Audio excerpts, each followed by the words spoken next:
Okay, so guys, let's have a final revision that what you have done so far. So I've got this J read write lock which we implemented before, and our new read reentrant for the same thing.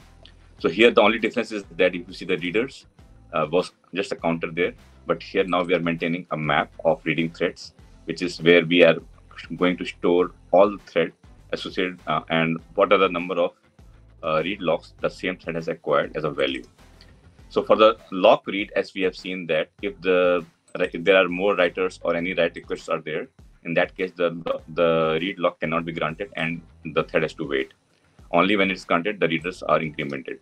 The same logic has been implemented here, that we get the calling thread first, and then we actually call this can grant read access, which is quite similar to this one. But the only extra thing is that when we go here, it also checks whether the reading thread, the map, has already got this calling thread entry or not. If it has granted the entry before, it means the same thread is acquiring the same lock again, and it's just the counter should be incremented. So that's why we return true here by just seeing that whether this thread has acquired this lock before or not. So this is what it has been done here in this can grant read access. If it cannot, then it has to wait. And if the read lock is granted, in that case, we simply increment the counter to 1. And if it was the first time this thread has been called with holding this read lock, then the value would be 1. This is like a merge method is like quite useful in this type of scenarios by just putting in this one statement. Similarly, for the unlock read, we have seen that we just simply increment readers minus minus and notify all. But here, because we are maintaining a cache, we have to check whether the thread has been having more read locks before or not by checking this counter. If it's only like the last point where there are no further locks which has been held by this calling thread, in that case we remove it from the cache. Only if there are like multiple read locks, it has been acquired before by the variable by the value, whether by the counter that the same lock had before. We just simply increment it by 1 and then put it back, and then finally we notify all. So similarly for the lock write, the concepts are still same, that the write request would be incremented, and the writers, if there are any more writers or readers, then it has to wait. The same thing has been done here, that we are checking for the readers from this because we are maintaining a map here now, and the same thread which has requested for the write lock, we see that whether the thread has got any read access or before or not, or the read lock before or not. This is what we're doing. If the reader has got access or it has got greater than 0, I mean it means that it has got the read access before. So or there are other writers who are writing it. In that case, it has to wait. Only after if this conditions don't true, I mean this is the sole thread which is writing at the moment, and then only we actually grant the write access. And similarly for the unlock write is quite similar. I mean there has been no change here, that we simply when we are unlocking the write, we simply decrement this writer and then notify all.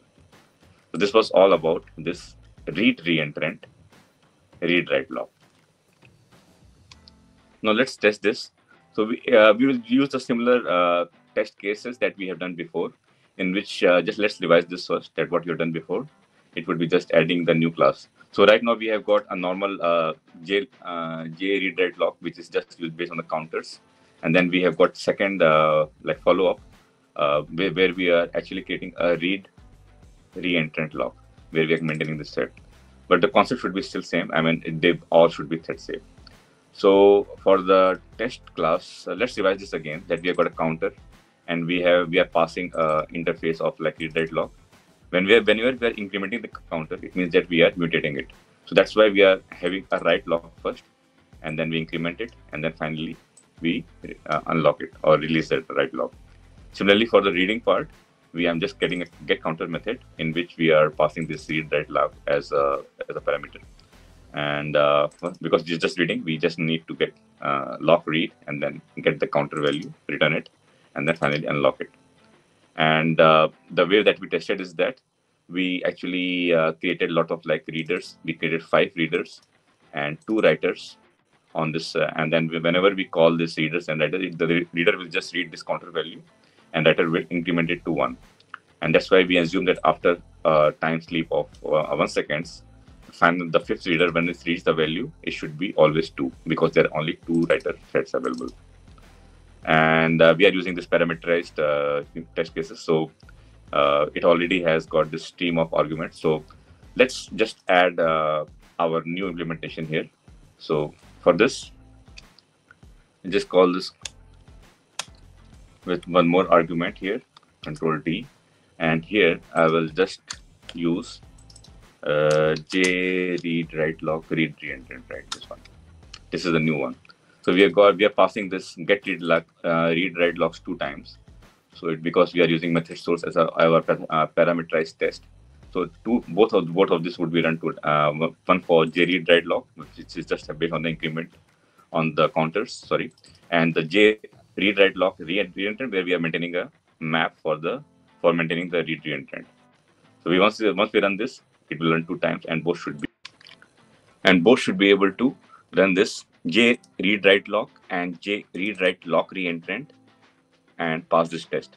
So let's run this test in which we will be having these two like 5 readers trying to like read the counter, and then there would be 2 writers to write it.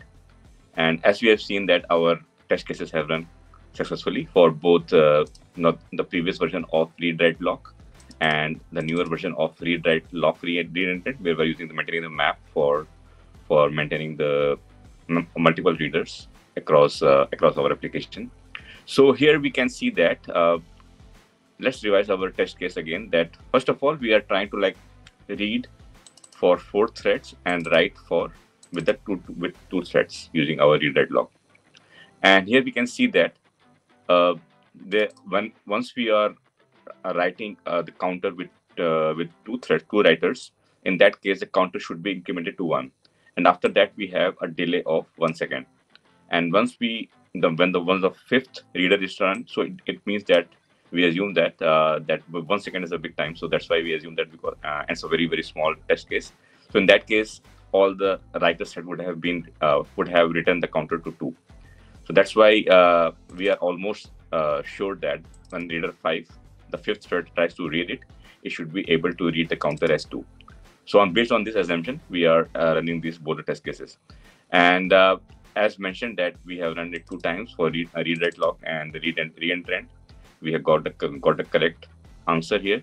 So as we can see that up till this, there are 4 readers and 2 writers have been done, and finally after a gap of 1 second from 56 to 57, we were able to read the 5th by the 5th thread as counter 2, which asserts as true. Similarly, for the second test case also, we can see that it's the same, that we have got 5 threads and then finally, so here it's like little bit of like interleaving. As mentioned that it's multi threading environment. I mean, we cannot assure what is the sequence of operations being happening, which threads gets to run first. So here we have got again 2 writers and 4th readers which are doing the stuff, and after that there's a gap of 1 second, and after this 1 second we have got a 58. We have got this reader 5 reading as counter 2, which asserts our cases. So guys, this was all about read reentrants, where we were maintaining only the map for the read reentrant part.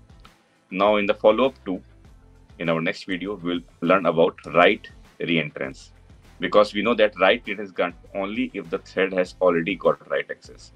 So it's like only like exclusive thread count, only like 1 thread can write at a moment, and all the other threads which are reading or trying to write, they all have to wait. This is what we will learn in our next video. So see you all in the next video.